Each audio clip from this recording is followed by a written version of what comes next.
क्या dairy milk chocolate में beef होता है? और साउथ कोरिया के super hit show squid game के बारे में ये फैक्ट आपको चौंका देगा। और एरोप्लेन के कॉकपिट में कुल्हाड़ी क्यों रखी जाती है? तो बने रहिए इस नई वीडियो के आखिर तक। नंबर 10, ब्रिटेन की एक लड़की ने अपने बॉयफ्रेंड की खुशी की खातिर उसके फादर से शादी कर ली। जी हाँ दोस्तों, आपने बिल्कुल सही सुना। असल में हुआ ये कि अपनी माँ की मौत के बाद इस लड़की का बॉयफ्रेंड अपनी माँ के गम में डूबा रहता था। उसके पार्टनर को अपनी माँ की कमी बहुत सताया करती थी। इस लड़की से अपने प्रेमी का ये गम देखा नहीं गया और अपने प्रेमी की माँ की कमी को पूरा करने के लिए उसने अपने बाप से ही शादी कर ली और खुद ही उसकी माँ बन गई। वैसे इस प्यार को मैं क्या नाम दूं? नंबर 9, नेटफ्लिक्स पर south Korean show squid game के कुछ ही दिनों में इतना फेमस हो गया कि इस शो में एक कैरेक्टर को प्ले करने वाली जुंग हो यान के इंस्टाग्राम फॉलोअर्स की संख्या इस शो के रिलीज होते ही 18 मिलियन को पार कर गई। शो के रिलीज होने से पहले जुंग हो यान के इंस्टाग्राम फॉलोअर्स की संख्या मात्र 4 लाख की थी और फिर स्क्विड गेम के रिलीज होने के 3 हफ्ते बाद ही उनके फॉलोअर्स की संख्या 18 मिलियन को पार कर गई और अब वो इंस्टाग्राम पर साउथ कोरिया की सबसे ज्यादा फॉलो की जाने वाली एक्ट्रेस बन चुकी है।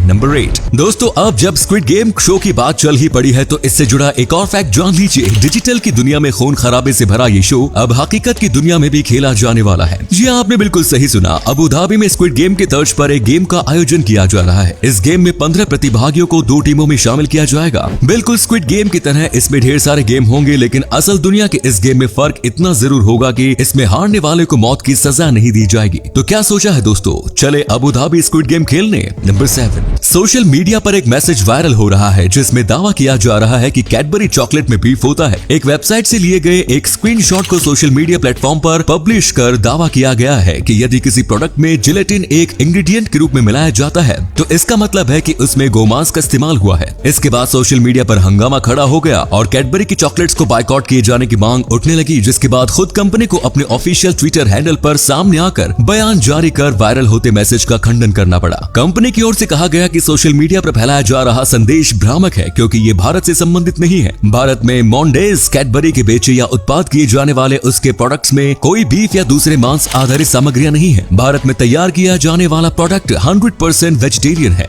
नंबर 6, दोस्तों आपको जानकर हैरानी होगी कि प्लेन में पायलट के पास एक कुल्हाड़ी होती है। आप सोच रहे होंगे कि हवा में उड़ने वाले एरोप्लेन में कुल्हाड़ी का क्या काम? वेल, कॉकपिट में मौजूद ये कुल्हाड़ी इमरजेंसी यूज के लिए होती है। अगर कभी प्लेन में आग लग गई या दूसरी कोई भी इमरजेंसी हो और प्लेन का दरवाजा ना खुले तो फिर पैनल्स को काटने में इस कुल्हाड़ी का इस्तेमाल किया जा सकता है। इसीलिए कॉकपिट में कुल्हाड़ी रखी जाती है। नंबर 5, मलेशियन बिलियनियर ली शिन चेंग ने 1960 के दशक में डनलॉप एस्टेट नाम की कंपनी में नौकरी के लिए अप्लाई किया था, लेकिन इंटरव्यू में उन्हें यह कहकर रिजेक्ट कर दिया गया कि उनकी इंग्लिश कमजोर है। ली शिन चेंग को ये नौकरी नहीं मिली, लेकिन इस घटना की वजह से उनकी किस्मत जरूर बदल गई और उनकी किस्मत ऐसी बदली कि वर्ष 1989 में उन्होंने उसी कंपनी यानी डनलॉप एस्टेट को खरीद लिया जिसने इंग्लिश लैंग्वेज की वजह से इन्हें नौकरी नहीं दी थी। नंबर 4, दोस्तों आपने रोमन काल की भव्य और प्राचीन इमारतों को तो देखा ही होगा। इन काफी पुरानी और चमकदार इमारतों को देखकर आपके दिमाग में ये ख्याल तो आया ही होगा कि इसमें किस तरह के कंक्रीट का इस्तेमाल हुआ होगा जो आज भी खराब भी नहीं हो रहा। तो आपको बता दूं कि रोमन साम्राज्य के दौर में इमारतों के निर्माण में जिस कंक्रीट का इस्तेमाल किया जाता था वो समय के साथ कमजोर होने के बजाय और ज्यादा मजबूत ही होता जा रहा है। नंबर 3, वर्ष 1987 में अमेरिका के रहने वाले 18 साल के माइक हैयर्स को कॉलेज की पढ़ाई के लिए $28,000 की जरूरत थी। उसने क्राउड फंडिंग के जरिए पैसे इकट्ठा करने का फैसला किया और फिर माइक ने चंदा इकट्ठा करने का ऐसा यूनिक तरीका अपनाया कि दुनिया भर के लगभग 28 लाख लोगों ने इसे डोनेट किया। इस बंदे ने न्यूज़पेपर के एक आर्टिकल पब्लिश करवा कर सभी लोगों से डोनेशन के रूप में एक पैने की मांग की। $1 में एक पैने की वैल्यू उतनी ही है जितनी की ₹1 में एक पैसे की। अब इतने कम पैसे डोनेट करने में किसी भी इंसान को कोई परेशानी नहीं होती, तो लगभग 28 लाख लोगों ने डाक के जरिए माइक तक एक पैने के सिक्के भिजवा दिए। इसी तरह से इस अनोखे तरीके को अपनाकर माइक ने अपने कॉलेज की फीस जुटा ली। नंबर 2,